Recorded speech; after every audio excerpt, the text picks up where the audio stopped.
इस वीडियो में आप टॉप 50 क्वेश्चंस ऐसे करोगे कि नीट में मेंडेलियन जेनेटिक्स के कोई भी सवाल आएगा तो आपको इस वीडियो की याद आएगी। इस वीडियो के कुछ रूल्स है। क्वेश्चन आने पे पॉज करना है, 30 सेकंड्स टू 1 मिनट तक रुक कर सवाल सॉल्व करना है। इस बार रीनीट OMR पर है तो OMR लेके बैठिए, सवाल को ढंग से पढ़ के कॉन्सेप्ट समझना है, फिर नेक्स्ट क्वेश्चन पे सेम प्रोसेस रिपीट करनी है और हर क्वेश्चन के बाद एक्सप्लेनेशन ठीक से याद करना है। रिवीजन में ये काम आएगा। शुरुआत करते हैं क्वेश्चन नंबर 1 से। बहुत ही सिंपल सवाल, साइंटिस्ट और उनके कंट्रीब्यूशन को हमें मैच करना है। 30 सेकंड्स के लिए पॉज करके मैच कीजिए। आई होप आपने आंसर मार्क कर दिया होगा। आंसर है ए। ग्रेगोर मेंडल ने पिज्म सटाइवम यानी पी प्लांट्स पे काम किया था और 3 लॉज दिए थे, डोमिनेंस, सेग्रीगेशन और इंडिपेंडेंट असॉर्टमेंट। मॉर्गन ने काम किया था ड्रोसोफिला मेलानोगास्टर पर। अल्फ्रेड स्टर्टेवा ने रिकॉम्बिनेशन पे काम किया था। उन्होंने बताया था 1% recombination is equal to 1 centimorgan. Sutton और बोवेरी का रिसर्च जो था उसने प्रूव किया था chromosomal theory of inheritance. Answer हो जाता है ए। क्वेश्चन 2 देखते हैं। डेफिनेशंस पूछे हैं, dominance, codominance, incomplete dominance, segregation. 30 seconds pause करके मैच कीजिए। आंसर है ए। डोमिनेंस यानी कि एनसीईआरटी के हिसाब से हेटेरोजाइगोट में 1 अलील डोमिनेंट हो जाता है और रिसेसिव को मास्क करता है। कोडोमिनेंस मतलब बोथ अलील्स एक्सप्रेस होते हैं साइमल्टेनियसली, जिसका एग्जांपल AB जीनोटाइप है। इनकम्प्लीट डोमिनेंस मतलब हेटेरोजाइगोट शो करता है फेनोटाइप इंटरमीडिएट, जैसे कि हमने देखा था फ्लावर होता है एंटीरिनम, स्नैपड्रैगन। सेग्रीगेशन मतलब एक कैरेक्टर के 2 अलील सेपरेट हो जाते हैं गैमेट फॉर्मेशन के वक्त और हर एक गैमेट को सिर्फ एक ही अलील मिलता है। आंसर है ए। क्वेश्चन नंबर 3, कैरेक्टर्स और उनके डोमिनेंट ट्रेट को मैच करना है। 30 सेकंड पॉज करके आंसर मार्क कीजिए। आंसर हो जाता है ए। ये भी डायरेक्टली एनसीईआरटी की टेबल से लिया है। सीड का कलर कैसा होता है? राउंड होता है डोमिनेंट रिंकल्ड के ऊपर। पॉड कलर ग्रीन होता है येलो के ऊपर और ये एक ट्रैप हो जाता है। पॉड कलर हमें लगता है येलो होगा क्योंकि सीड येलो था, लेकिन पॉड होता है ग्रीन। फ्लावर पोजीशन एक्सियल होती है, टर्मिनल नहीं होती। पॉड का शेप जो होता है वो इन्फ्लेटेड होता है, डोमिनेंट, कंस्ट्रिक्टेड नहीं होता है। एक बार वो टेबल याद कर लीजिए। Question number 4, F2 phenotypic ratio पूछा है। मोनोहाइब्रिड कंप्लीट डोमिनेंस में F2 में क्या रेशो आएगा? मोनोहाइब्रिड इनकम्प्लीट डोमिनेंस में क्या आएगा? डाईहाइब्रिड में क्या आएगा? और कोडोमिनेंस में कितना आएगा? पॉज करके आंसर निकालिए। आंसर आता है ए। मोनोहाइब्रिड कंप्लीट डोमिनेंस में हमें फेनोटाइपिक रेशो मिलता है 3:1 और जेनोटाइपिक रेशो मिलता है 1:2:1। मोनोहाइब्रिड इनकम्प्लीट डोमिनेंस में हमें फेनोटाइपिक और जेनोटाइपिक सेम रेशो मिलते हैं, दैट इज 1:2:1। डाईहाइब्रिड F2 में हमें 2 कैरेक्टर्स देखने को मिलते हैं, इसलिए रेशो आता है 9:3:3:1। और कोडोमिनेंस मोनोहाइब्रिड में रेशो फिर से आता है 1:2:1, दोनों फेनोटाइपिक और जेनोटाइपिक का। क्वेश्चन नंबर 5, जीनोटाइप दिया है और ब्लड ग्रुप्स मैच करने हैं। बहुत ही इजी सवाल है, 30 सेकंड्स में आंसर आ जाना चाहिए। आंसर है A. A alleles A antigen ही प्रोड्यूस करेंगे आरबीसी के सरफेस पे। अगर डबल ए रहो या सिंगल ए रहो, ए डोमिनेंट हो जाता है आई पर। हमें याद रखना है कि इन दोनों का जीनोटाइप अलग है लेकिन फेनोटाइप सेम है, जो कि ब्लड ग्रुप होता है ए। यहाँ पर बोथ IAIB में बोथ एंटीजन होते हैं ए और बी आरबीसी के सरफेस पे, और जहाँ पर सिर्फ आई है वहां पर कोई एंटीजन नहीं होता है, दोनों एब्सेंट होते हैं, इसलिए उसे ब्लड ग्रुप O कहते हैं। क्वेश्चन नंबर 6, डिसऑर्डर्स दिए हैं और उनके कैरियोटाइप दिए हैं। 30 सेकंड पॉज करके आंसर दीजिए। आंसर आता है बी। डाउन सिंड्रोम का हमें ट्राइसोमी मालूम है 21। टर्नर सिंड्रोम का मोनोसोमी होता है सेक्स क्रोमोसोम में, यानी कि सिर्फ एक ही क्रोमोसोम आता है, जिससे टोटल क्रोमोसोम्स हो जाते हैं 45, जिससे स्टेराइल फीमेल बॉर्न होती है, वेब नेक, शॉर्ट स्टेचर और अंडर डेवलप्ड ओवरीज के साथ। क्लिनफेल्टर सिंड्रोम में एक एक्स्ट्रा एक्स क्रोमोसोम आ जाता है मेल में, जिसकी वजह से gynaecomastia, sterile male, sparse body hair, ये सब फीचर्स हमें देखने को मिलते हैं। जेकब सिंड्रोम में एक एक्स्ट्रा वाई क्रोमोसोम आ जाता है, जिसकी वजह से टॉल फीमेल आती है, फर्टाइल होते हैं और नॉर्मल इंटेलिजेंस होता है। क्वेश्चन नंबर 7, फिर से एक बार डिसऑर्डर्स हमें मैच करने हैं इनहेरिटेंस से। 30 सेकंड्स लीजिए। आंसर है सी। सिकल सेल एनीमिया हमें मालूम है ऑटोसोमल रिसेसिव होता है, जिसमें क्रोमोसोम 11 पर एक जीन लोकेटेड होता है और दोनों अलील्स जो है, दोनों कॉपीज जो है वो सिकल सेल के ट्रेट कैरियर होने चाहिए। हीमोफीलिया ए जो है वो एक्स-लिंक्ड रिसेसिव है, फैक्टर 8 पे आता है। मेल के पास अगर सिर्फ एक भी क्रोमोसोम आ गया X तो भी डिसीज हो जाता है। फीमेल्स को दोनों क्रोमोसोम्स लगेंगे। Huntington's disease autosomal dominant, single mutant allele भी अगर आ गया तो भी पूरा इंडिविजुअल अफेक्ट हो सकता है, एटलीस्ट 1 पेरेंट अफेक्टेड चाहिए। Colour blindness x-linked recessive, females को दोनों क्रोमोसोम्स लगेंगे कलर ब्लाइंडनेस के लिए, मेल को सिंगल अलील भी चलता है। क्वेश्चन नंबर 8, पेडिग्री सिंबल हमें जानने हैं। Filled square, half filled square, double horizontal line, arrow, इन सब सिंबल्स के मीनिंग्स क्या होते हैं? पॉज कीजिए, 30 सेकंड्स में आंसर दीजिए। आंसर है सी। फील्ड स्क्वायर मतलब अफेक्टेड मेल है। स्क्वायर्स हमेशा मेल्स को रिप्रेजेंट करते हैं और कंप्लीटली फील्ड स्क्वायर मतलब अफेक्टेड है। हाफ फील्ड सर्कल मतलब सर्कल तो फीमेल को रिप्रेजेंट करते हैं, हाफ फील्ड मतलब इंडिकेट करते हैं कि हेटेरोजाइगस कैरियर फीमेल है, जो कि फेनोटाइपिकली अनअफेक्टेड है बट कैरियर है। डबल हॉरिजॉन्टल लाइन मतलब जिसमें पेडिग्री दिखाती है कि दोनों ब्लड रिलेटेड है। एरो मतलब प्रोबैंड होता है, किसी एक इंडिविजुअल की तरफ एरो दिखाता है कि ये फर्स्ट इंडिविजुअल था जिससे फैमिली को ये डिसीज हुआ। क्वेश्चन नंबर 9, जेनेटिक कॉन्सेप्ट्स को हमें लिंक करना है। 30 सेकंड्स लीजिए, पॉज कीजिए, आंसर दीजिए। 9 का आंसर डी है। एबीओ ब्लड ग्रुप हमें मालूम है कोडोमिनेंस होते हैं मल्टीपल अलील्स का। पिंक फ्लावर ऑफ एंटीरिनम स्नैपड्रैगन का हमें मालूम है वो इनकम्प्लीट डोमिनेंस से रिलेटेड है, जिसमें हेटेरोजाइगोट जो है वो इंटरमीडिएट फिनोटाइप दिखाता है। फिनाइलकीटोनुरिया ये पेलियोट्रोपी है जिसमें एक म्यूटेंट जीन बहुत सारे इफेक्ट्स लाता है, जैसे कि intellectual disability, reduced melanin, phenylpyruvic acid in urine. Human skin colour ये पॉलीजेनिक इनहेरिटेंस है। At least 3 gene pairs of additive effects चाहिए कंटिन्यूअस वेरिएशन के लिए। क्वेश्चन नंबर 10, मेंडेलियन लॉज को हमें उनके करेक्ट स्टेटमेंट से मैच करना है। पॉज कीजिए, 30 सेकंड्स में आंसर दीजिए। आंसर है बी, लॉ ऑफ डोमिनेंस मतलब when 2 contrasting alleles are present through heterozygote. Heterozygote में एक अलील दूसरे अलील को डोमिनेट करता है, दूसरा अलील मास्क हो जाता है। लॉ ऑफ सेग्रीगेशन मतलब 2 अलील जो है वो गैमेट फॉर्मेशन के वक्त सेपरेट हो जाते हैं और एक गैमेट में सिर्फ एक ही अलील जाता है। इंडिपेंडेंट असॉर्टमेंट मतलब जीन पेयर्स में जीन में जो 2 अलील्स होते हैं वो इंडिपेंडेंटली असॉर्ट होते हैं, यानी कि अरेंज होते हैं गैमेट्स में, लेकिन ये तभी होता है जब जीन्स अलग क्रोमोसोम्स पे लोकेटेड है। Law of purity of gametes ये एक अल्टरनेट नेम है लॉ ऑफ सेग्रीगेशन का। आंसर है बी। अब हम मल्टीपल करेक्ट स्टेटमेंट्स देखेंगे। दोस्तों ये पूरी पीडीएफ फ्रीली अवेलेबल है टेलीग्राम चैनल पे। कौन से स्टेटमेंट्स मेंडल के एक्सपेरिमेंट से करेक्ट थे? 30 सेकंड्स लीजिए और इसका आंसर बताइए। आंसर है ए, यानी कि सिर्फ सेकंड स्टेटमेंट इनकरेक्ट है। मेंडल ने एक्सपेरिमेंट्स किए थे पिज्म सटाइवम पे 1856 टू 1863 तक। स्टेटमेंट करेक्ट है। Mendel studied only 7 pairs, 14 pairs नहीं किए थे। 7 पेयर्स से 14 कैरेक्टरिस्टिक्स हो जाते हैं। यहाँ पे ये ट्रैप था, इसीलिए इनकरेक्ट हो जाता है। Carefully selected 14 true breeding variants, exactly 2 for each 7 characters. 7 characters के लिए 14 ट्रू ब्रीडिंग वेरिएंट्स लिए थे, क्योंकि हर एक कैरेक्टर स्टडी करना था। मेंडल ने उसके फाइंडिंग्स पब्लिश किए थे 1865 में नेचुरल हिस्ट्री सोसाइटी ऑफ ब्रून में। मेंडल का काम इंडिपेंडेंटली डिस्कवर किया था ह्यूगो डे वेरिस ने, कार्ल कॉरेंस ने और एरिक शेरबाक ने, जिन्होंने सिमिलर कंक्लूजन्स निकाले थे, लेकिन उनका मेंडल से कनेक्शन नहीं था। आंसर है A. Question number 12, law of segregation के बारे में क्या करेक्ट स्टेटमेंट्स है? इसे law of purity of gametes भी बोलते हैं। ये बताता है कि अलील्स ब्लेंड नहीं होते, ये सिर्फ कंप्लीट डोमिनेंस में ही आएगा, और ये फर्स्ट लॉ था मेंडल का। और एक गैमेट को एक ही अलील मिलता है एक जीन पेयर में से। 30 सेकंड्स लीजिए, आंसर कीजिए। आंसर है बी। थर्ड और फोर्थ स्टेटमेंट इनकरेक्ट है। लॉ ऑफ सेग्रीगेशन को प्यूरिटी ऑफ गैमेट्स का लॉ भी बोलते हैं, क्योंकि एक ही प्योर अलील जा रहा है गैमेट्स में। ये लॉ बताता है कि अलील्स ब्लेंड नहीं होते और फ्यूज नहीं होते, और ये डिस्टिंक्ट रहते हैं। एक बात याद रखनी है कि इनका फेनोटाइपिक इफेक्ट जो है वो हेट्रोजाइगोट में भी विजिबल नहीं होता। स्टेटमेंट 3 इनकरेक्ट है। Law of segregation universally apply होता है रिगार्डलेस ऑफ डोमिनेंस पैटर्न। तो सिर्फ डोमिनेंस में नहीं आएगा, कंप्लीट डोमिनेंस, इनकम्प्लीट डोमिनेंस, को डोमिनेंस, सारे सिचुएशंस में आएगा। एनसीईआरटी ने लॉज को फर्स्ट, सेकंड, थर्ड नहीं बोला है, तो लॉ फर्स्ट डोमिनेंस रहेगा, लॉ सेकंड डोमिनेंस रहेगा, ऐसा कुछ नहीं है। तो इसीलिए स्टेटमेंट 4 इनकरेक्ट हो जाता है। स्टेटमेंट 5 कंप्लीटली करेक्ट है। हर एक गैमेट को एक ही अलील मिल रहा है। Question number 13, ABO blood groups के बारे में क्या सही है? 30 सेकंड्स लीजिए और इसका आंसर बताइए। दोस्तों किसी को 1 मिनट भी लग सकता है आंसर देने के लिए, it's completely fine, but important है कि आंसर कीजिए। आंसर आता है डी। स्टेटमेंट 4 जो है इनकरेक्ट हो जाता है। स्टेटमेंट 1 बताता है कि जीन लोकस यानी कि जीन की पोजीशन आई जो डिटरमाइन करती है एबीओ ब्लड ग्रुप्स, उसके पास 3 अलील्स होते हैं, IA, IB and small I. और ये एक एग्जाम्पल है मल्टीपल अलीलिज्म का। तो ये स्मॉल आई का जो अलील है ये दोनों को रिसेसिव होता है, IA और IB को, और सिर्फ होमोजाइगस स्मॉल आई का जो जीनोटाइप है वो बनाता है blood group O। Third statement भी करेक्ट है। IA एंड IB शो को डोमिनेंस विद ईच अदर, जो कि AB ब्लड ग्रुप में हमें देखने को मिलता है। तो थर्ड स्टेटमेंट भी करेक्ट होता है। फोर्थ स्टेटमेंट बोल रहा है allele small I produces H antigen on RBC surface. Allele I कोई भी एंटीजीन नहीं बनाता है, चाहे वो AB या H हो। H एंटीजीन जो है वो H जीन लोकस से बनता है, I से नहीं बनता।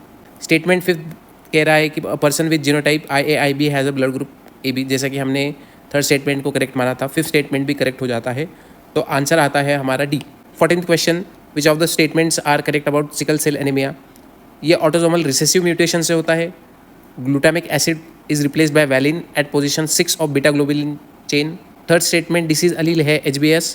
Fourth statement heterozygous individual HBA HBS show sickle cell at normal oxygen levels.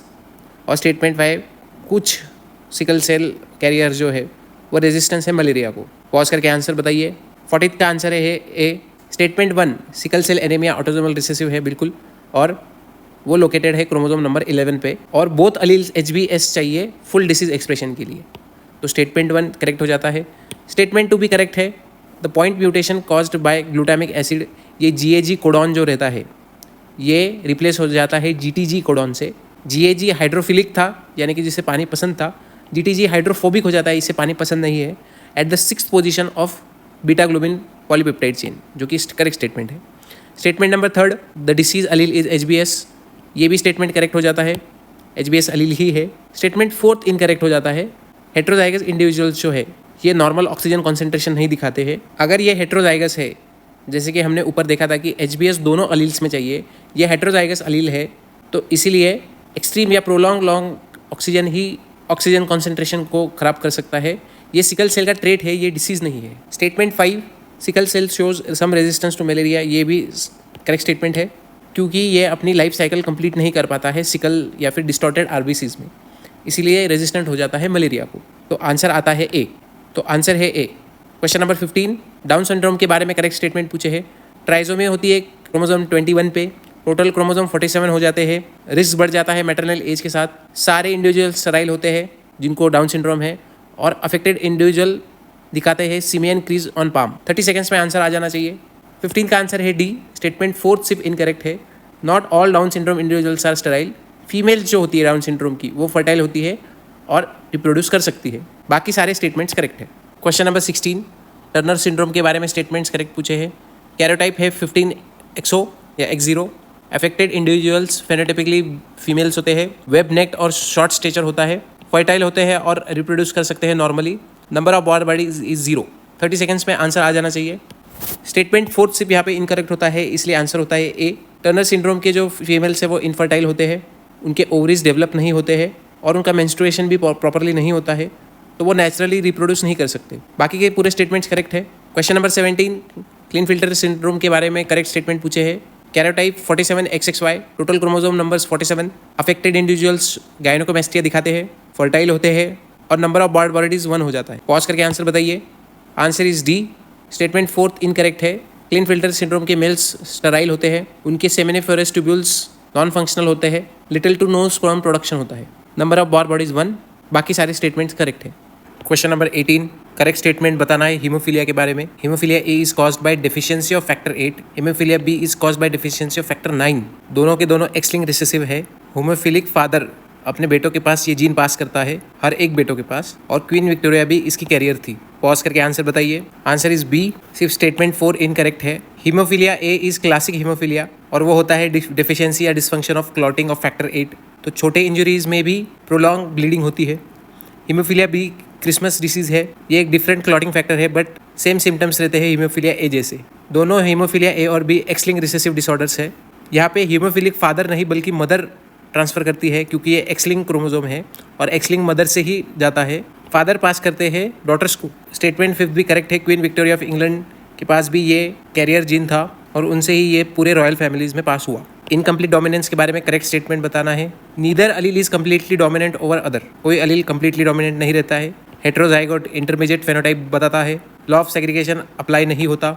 F2 generation में एंटीरिनम क्रॉस फेनोटाइप 1:2:1 का रेशो दिखाता है। बोथ जेनोटाइपिक और फेनोटाइपिक रेशो सेम होते हैं। पॉज करके आंसर बताइए। Answer is a. सिर्फ स्टेटमेंट 3 इनकरेक्ट है। इनकम्प्लीट डोमिनेंस में कोई भी अलील कंप्लीटली डोमिनेट नहीं करता है, वो पार्शियली कंट्रीब्यूट करते हैं फेनोटाइप को हेट्रोजाइगोट में, और हेट्रोजाइगोट जो है वो इंटरमीडिएट बताता है। जैसे हमें मालूम है एंटीरिनम में पिंक फ्लावर्स आते हैं जो कि वाइट और रेड का इंटरमीडिएट है। लॉ ऑफ सेग्रीगेशन हर एक केस में अप्लाई होता है, जैसे हमने ऊपर वाले क्वेश्चंस में भी देखा था, चाहे वो इनकम्प्लीट डोमिनेंस हो, को डोमिनेंस हो या कंप्लीट डोमिनेंस हो। स्टेटमेंट 4 करेक्ट है। एंटीरिनम का रेशो 1:2:1 होता है और इनकम्प्लीट डोमिनेंस में फेनोटाइपिक और जेनोटाइपिक रेशो सेम होता है। क्वेश्चन नंबर 2, मॉर्गन के काम के बारे में कौन से स्टेटमेंट्स करेक्ट है।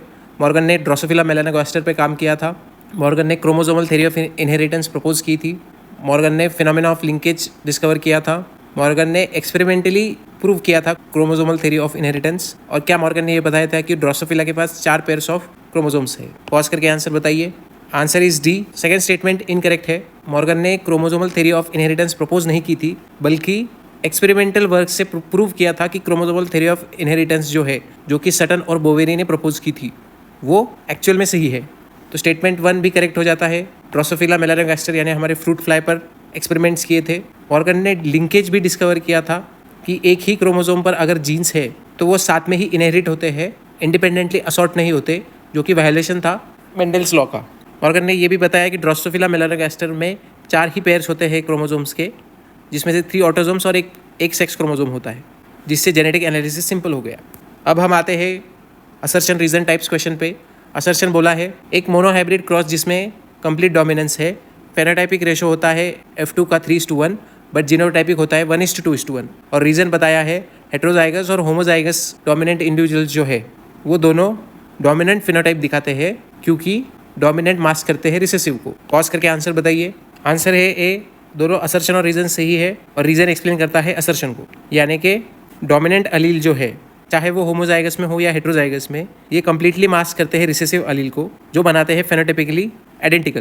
क्वेश्चन 22 असर्शन है लॉ ऑफ इंडिपेंडेंट असॉर्टमेंट सही नहीं होता है उन जीन्स पर जो सेम क्रोमोसोम पे लोकेटेड है। रीजन बोला है कि सेम क्रोमोसोम पर जो जीन्स होते हैं वो साथ में इनहेरिट होते हैं और लिंकेज दिखाते हैं। पॉज करके आंसर बताइए। आंसर इज डी, दोनों सही है और आर करेक्ट एक्सप्लेनेशन है ए का।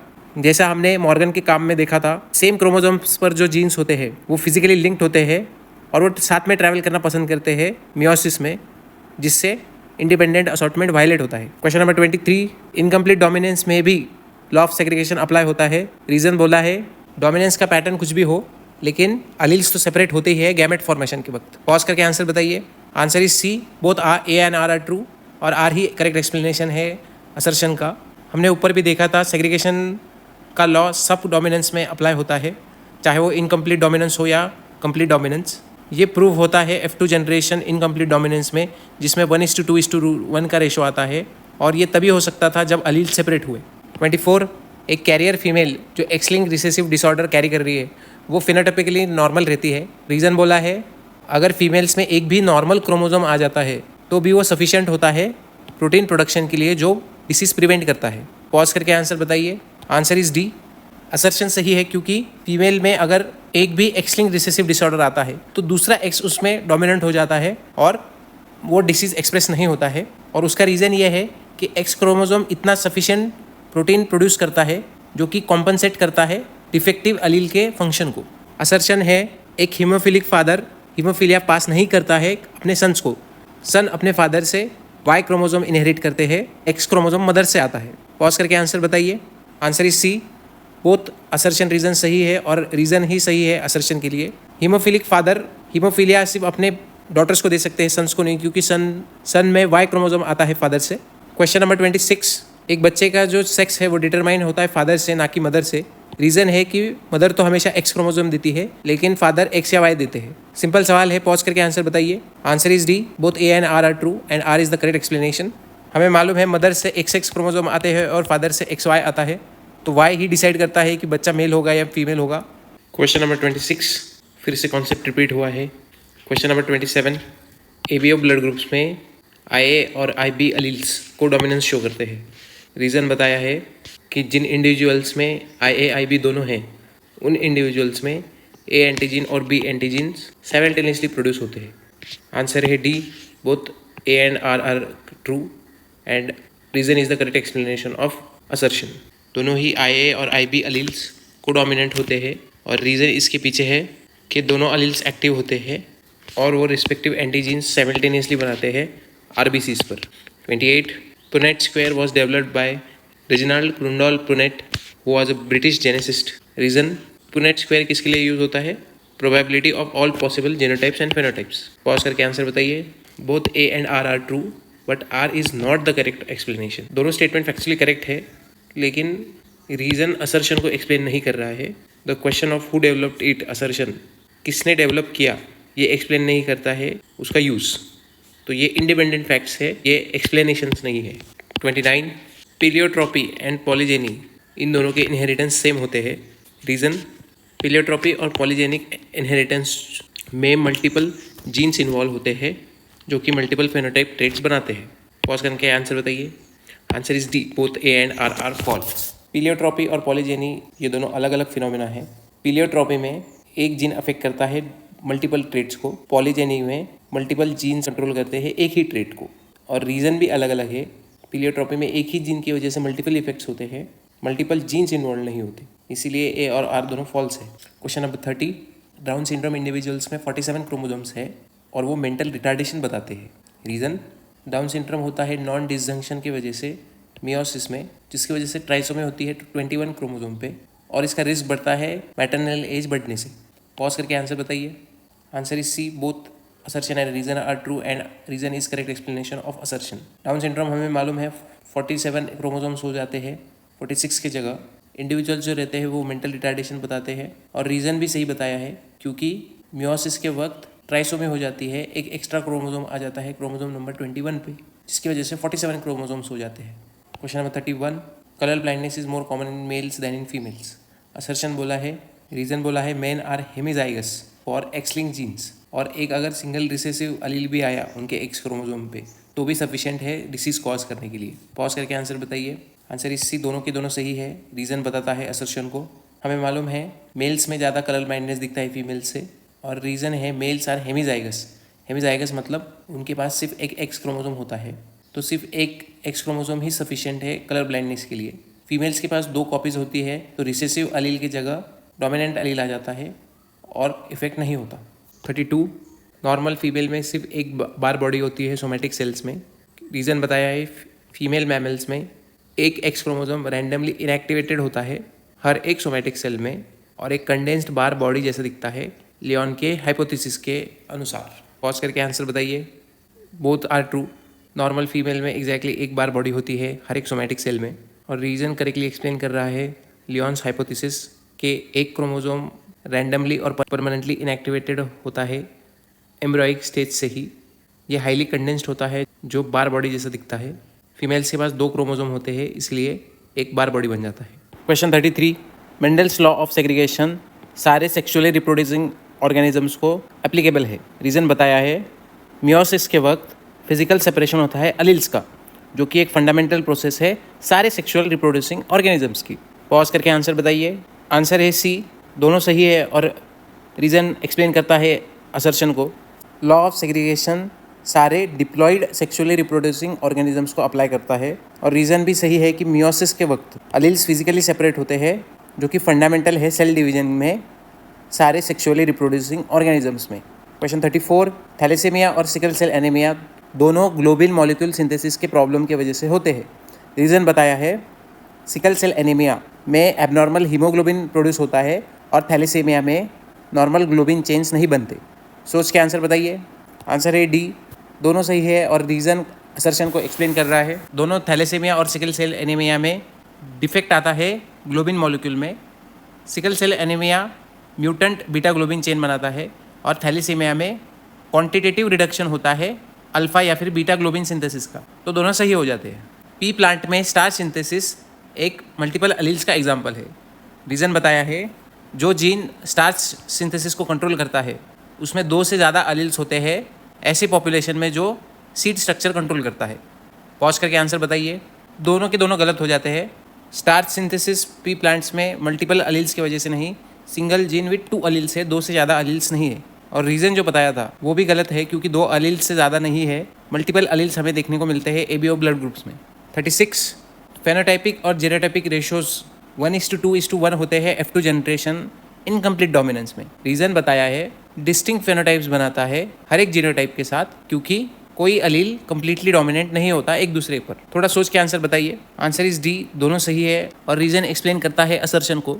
हमें मालूम है F2 जनरेशन इनकम्प्लीट डोमिनेंस में जेनोटाइपिक और फेनोटाइपिक दोनों रेशियोज 1:2:1 होते हैं, क्योंकि रीज़न भी सही है तीनों जेनोटाइप्स अलग अलग कलर के फ्लावर बनाते हैं, जैसे हमने देखा था रेड, पिंक और वाइट। तो रीज़न एक्सप्लेन कर रहा है असर्शन को। 37 मॉर्गन ने एक्सपेरिमेंटल एविडेंसेस दिए क्रोमोसोमल थ्योरी ऑफ इनहेरिटेंस के ड्रोसोफिला मेलानोगास्टर यूज़ करके। रीज़न दिया है ड्रोसोफिला चूज़ किया था क्योंकि उसकी शॉर्ट लाइफ साइकिल थी, लार्ज नंबर ऑफ ऑफस्प्रिंग्स थे, और सिर्फ 4 क्रोमोसोम्स थे, और बहुत सारे इजीली विजिबल म्यूटेशंस थे। सोच के आंसर बताइए। दोनों स्टेटमेंट सही है, और रीज़न एक्सप्लेन कर रहा है असर्शन को। टीएच मॉर्गन ने ड्रोसोफिला मेलानोगास्टर यानी फ्रूट फ्लाई यूज़ किया प्रूव करने के लिए क्रोमोसोमल थ्योरी ऑफ इनहेरिटेंस, और रीज़न भी सही था कि शॉर्ट लाइफ साइकिल थी 2 वीक्स की, लार्ज नंबर ऑफ ऑफस्प्रिंग्स थे, तो कैरेक्टरिस्टिक्स जल्दी विजिबल होते थे, सिर्फ 4 क्रोमोसोम्स थे, तो जेनेटिक एनालिसिस सिंपल हो गया, और इजीली डिस्टिंग्विशेबल म्यूटेंट्स थे, यानी कि कोई भी जेनेटिक चेंजेस जल्दी दिख जाते थे, इनएक्सपेंसिव था, और लार्ज नंबर्स की वजह से स्टैटिस्टिकल डेटा इजी हो जाता। 38 phenylketonuria is an example of pleiotropy. Reason दिया है एक सिंगल जीन म्यूटेशन फिनिलएलानिन को जमा होने देता है, जिससे मेंटल रिटार्डेशन होता है, लाइट स्किन पिगमेंटेशन होता है, और यूरिन मस्टी हो जाती है। सोच के आंसर बताइए। दोनों स्टेटमेंट सही है, और रीज़न करेक्टली एक्सप्लेन कर रहा है असर्शन को। फिनिलकीटोनुरिया एक एग्जांपल है प्लियोट्रोपी का। रीज़न भी करेक्टली एक्सप्लेन कर रहा है। ये एक सिंगल पॉइंट म्यूटेशन का एग्जांपल है, जिसमें फिनिलएलानिन हाइड्रोक्सिलेज जीन म्यूटेट हो जाता है, और उससे एंजाइम डिफिशिएंसी हो जाती है, जिससे फिनिलएलानिन एक्यूमुलेट होने लग जाता है, जिसकी वजह से ये सारे इफेक्ट्स होते हैं। क्वेश्चन नंबर 39 टेस्ट क्रॉस में अगर सारे ऑफस्प्रिंग डोमिनेंट फिनोटाइप दिखा रहे हैं तो पेरेंट एक होमोजाइगस डोमिनेंट था। रीज़न, होमोजाइगस रिसेसिव के साथ सारे हेट्रोजाइगस ऑफस्प्रिंग बनाता है जो सारे डोमिनेंट फिनोटाइप के होते हैं। थोड़ा सोच के आंसर बताइए। दोनों असर्शन और रीज़न सही है और रीज़न करेक्टली एक्सप्लेन कर रहा है असर्शन को। आपको थोड़ा गड़बड़ लगेगा लेकिन ध्यान से आप रीज़न पढ़िए। असर्शन बोल रहा है कि होमोजाइगस डोमिनेंट पेरेंट ही सारे ऑफस्प्रिंग्स डोमिनेंट बनाएगा, क्योंकि अगर एक रिसेसिव आता तो रेशो 3:1 का रहता, यानी कि एक डॉर्फ आता था रिसेसिव के साथ। और रीज़न बोल रहा है दोनों डोमिनेंट अलील और दोनों रिसेसिव अलील को क्रॉस करेंगे तो सारे ही डोमिनेंट फिनोटाइप ही शो करेंगे। क्वेश्चन नंबर 40, मेंडेल का काम जो था वो 35 ईयर्स के लिए अनरिकग्नाइज्ड रहा पब्लिकेशन के बाद भी। रीज़न बताया है कि मेंडेल का वर्क पब्लिश तो हुआ था 1865 में, लेकिन रीडिस्कवर हुआ 1900 में Hugo de Vries, Carl Correns और एरिक वॉन शेरमार्क के काम के बाद। दोनों सही है। रीज़न करेक्टली एक्सप्लेन कर रहा है असर्शन को। मेंडेल का काम 35 ईयर्स तक अनरिकग्नाइज्ड रहा, लेकिन जब तीनों साइंटिस्ट ने इंडिपेंडेंटली इस काम को डिस्कवर किया तो दुनिया को पता चला कि ये काम ऑलरेडी मेंडेल ने डिस्कवर कर दिया था। क्वेश्चन नंबर 41, मैच करना है। दोनों टेबल्स को ध्यान से देखिए और 30 सेकंड्स में आंसर दीजिए। आंसर है डी। दोनों अलील डोमिनेंट को अगर क्रॉस कर रहे हैं दोनों अलील रिसेसिव से तो सारे टॉल ही आने वाले और जीनोटाइप एक डोमिनेंट एक रिसेसिव आएगा। दोनों पेरेंट्स अगर एक डोमिनेंट एक रिसेसिव को क्रॉस करते हैं तो ये F2 जनरेशन बनाता है और रिजल्ट आएगा 3:1, यानी 3 टॉल और एक डॉर्फ। एक टॉल एक डॉर्फ को दोनों डॉर्फ से अगर क्रॉस करेंगे तो रिजल्ट आता है 1:1 का रेशियो, यानी कि एक टॉल और एक डॉर्फ। और दोनों रिसेसिव यानी दोनों डॉर्फ अगर क्रॉस कर रहे हैं तो रिजल्ट तो सिर्फ सारे डॉर्फ ही आएंगे। Question number 42, blood groups match करने हैं। पॉज कीजिए और आंसर दीजिए। आंसर है डी। अगर ए बी को हम क्रॉस कर रहे हैं ओ से तो रिजल्ट तो ए बी ही आने वाला है, क्योंकि ऑफस्प्रिंग में ए और बी दोनों के साथ स्मॉल आई आ जा रहा है, लेकिन रिजल्ट तो हमें ए बी ही दिखेगा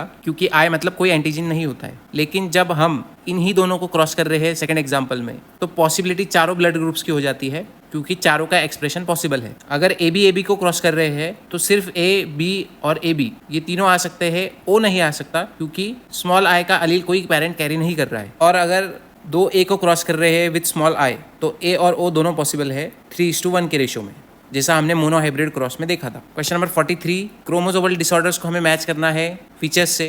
क्वेश्चन को ठीक से पढ़िए और आंसर कीजिए। आंसर है डी। वेब नेक और स्टेराइल फीमेल ये हमें टर्नर सिंड्रोम में दिखते हैं। गायनेकोमैस्टिया स्टेराइल मेल ये हमें क्लिनफिल्टर सिंड्रोम में दिखते हैं। मेंटल रिटार्डेशन, फॉरवर्ड टंग और सीमेन क्रीज ये हमें डाउन सिंड्रोम में दिखते हैं। टॉल मेल यूजुअली फर्टाइल लेकिन 47 क्रोमोसोम्स ये हमें जेकब सिंड्रोम में दिखते हैं। इसे याद कर लीजिए। क्वेश्चन नंबर 44, इनहेरिटेंस पैटर्न को पेडिग्री ऑब्जर्वेशन से मैच करना है। पॉज करके आंसर बताइए। आंसर है बी। ऑटोसोमल डोमिनेंट ये हर एक जनरेशन में अफेक्ट होता है और अफेक्टेड पेरेंट हमेशा प्रेजेंट होता है, यानी कि ये हर एक जनरेशन में प्रेजेंट होता है।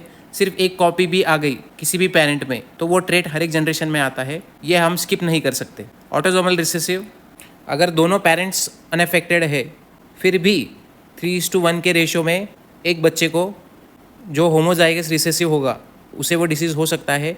ऑटोसोमल रिसेसिव ट्रेट को एक जनरेशन स्किप करता है। एक्स लिंक्ड रिसेसिव सिर्फ मेल्स को होता है, फीमेल्स ट्रांसमिट करती है क्योंकि फादर से तो वाई आता है, एक्स क्रोमोसोम तो मदर से ही आता है जो कैरियर होती है।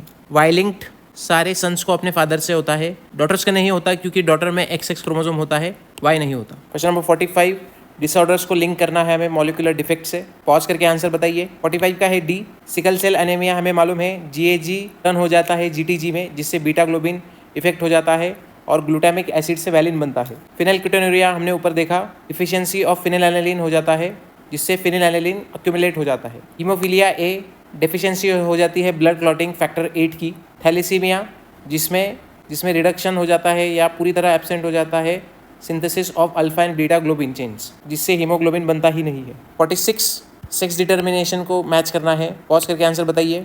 X0 सेक्स डिटर्मिनेशन होता है ग्रासहॉपर में, जिसमें मेल के पास सिर्फ एक X होता है और दूसरा कोई क्रोमोसोम नहीं होता। फीमेल के पास 2 X होते हैं। ZW सेक्स डिटर्मिनेशन बर्ड्स और रेप्टाइल्स में होता है, जिसमें फीमेल हेट्रोगैमेटिक होती है ZW और मेल होमोगैमेटिक होते हैं ZZ। ह्यूमंस का पूरा अपोजिट होता है।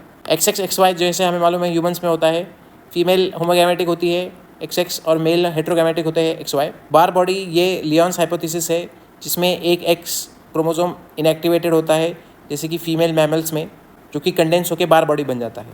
क्वेश्चन नंबर 47, डोमिनेंट ट्रेट्स और रिसेसिव ट्रेट्स को मैच करना है। बहुत ही ईजी सवाल। आंसर है D. Violet flowers white flowers से मैच हो जाते हैं। वायलेंट डोमिनेंट फ्लावर्स मैच होते हैं वाइट रिसेसिव फ्लावर्स से। राउंड डोमिनेंट सीड्स मैच होते हैं रिंकल्ड सीड्स से। Green dominant pod colour match हो रहा है येलो पॉड कलर से। टॉल डोमिनेंट स्टेम मैच हो रही है डॉर्फ रिसेसिव स्टेम से। हमें कैरियोटाइप मैच करने हैं नंबर ऑफ बार बॉडीज से। एक बार पॉज करके आंसर बताइए। 48 का है सी।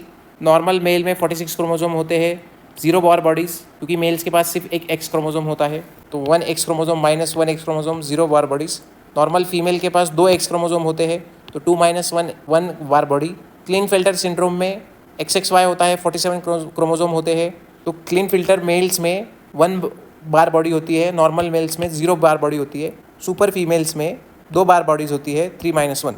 नंबर 49 NCERT एग्जाम्पल से हमें कॉन्सेप्ट मैच करवाना है। पॉज करके आंसर बताइए। आंसर है डी, मल्टीपल एलील्स का आंसर है ABO ब्लड ग्रुप्स, NCERT में दिया है। प्लियोट्रॉपी का एग्जाम्पल दिया है सिकल सेल एनीमिया, एक single mutant gene multiple body systems को अफेक्ट कर रहा है। पॉलीजेनिक इनहेरिटेंस का एग्जाम्पल दिया है human height and skin colour, जो कि मल्टीपल जीन्स से ह्यूमन हाइट डिसाइड होती है और स्किन कलर भी मल्टीपल जीन्स से डिसाइड होता है। और कोडोमिनेंस का एग्जाम्पल दिया है ABO ब्लड ग्रुप्स, जिसमें A और B दोनों एंटीजीन कोडोमिनेंटली प्रेजेंट होते हैं RBCs पर। लास्ट क्वेश्चन है, एक्स-लिंक क्रॉस को एक्सपेक्टेड रिजल्ट से मैच करवाना है। पॉज करके आंसर बताइए। आंसर है डी, यहाँ पर सारे सन्स कलर ब्लाइंड हो गए और सारे डॉटर्स कैरियर हो गए, क्योंकि सन को एक्स क्रोमोसोम मिल रहा है मदर से, जो कि कलर ब्लाइंडनेस का अलील है, और सारे डॉटर्स को एक एक्स मिलने वाला है फादर से, जो कि मास्क कर देगा कलर ब्लाइंडनेस को। सेकेंड एग्जाम्पल में 50% सन कलर ब्लाइंड हो गए और 50% डॉटर कैरियर बनेंगी, क्योंकि सन के पास 50-50% चांस है कि वो नॉर्मल अलील लेगा या कलर ब्लाइंडनेस वाला अलील लेगा अपने मदर से। थर्ड ऑप्शन में सारे डॉटर्स कैरियर बनेंगे, लेकिन कोई सन कलर ब्लाइंड नहीं होगा। ये इसीलिए क्योंकि मदर के पास दोनों नॉर्मल अलील्स है, फादर के पास कलर ब्लाइंडनेस का, तो मदर से एक्स क्रोमोसोम जो आने वाला है वो नॉर्मल आएगा सन में, और फादर से तो वाई आ रहा है जो कि अफेक्टेड नहीं है। लेकिन सारे डॉटर्स में फादर से जो एक्स आने वाला है वो कलर ब्लाइंडनेस का ही अलील है। लास्ट ऑप्शन में 100% ऑफस्प्रिंग कलर ब्लाइंड रहेंगे, क्योंकि तीनों एक्स क्रोमोसोम्स जो है उसमें कलर ब्लाइंडनेस का अलील है। आई होप दोस्तों कि आपको ये सीरीज पसंद आई होगी। नेक्स्ट सीरीज आ रही है ह्यूमन फिजियोलॉजी पर, तो सब्सक्राइब कीजिए, इस वीडियो को सेव कीजिए। ये पूरी PDF आपको टेलीग्राम पे मिल जाएगी। मेंडेलियन जेनेटिक्स आज ही आप रिवाइज कर लीजिए, और मिलते हैं आपसे ह्यूमन फिजियोलॉजी की सीरीज़ में।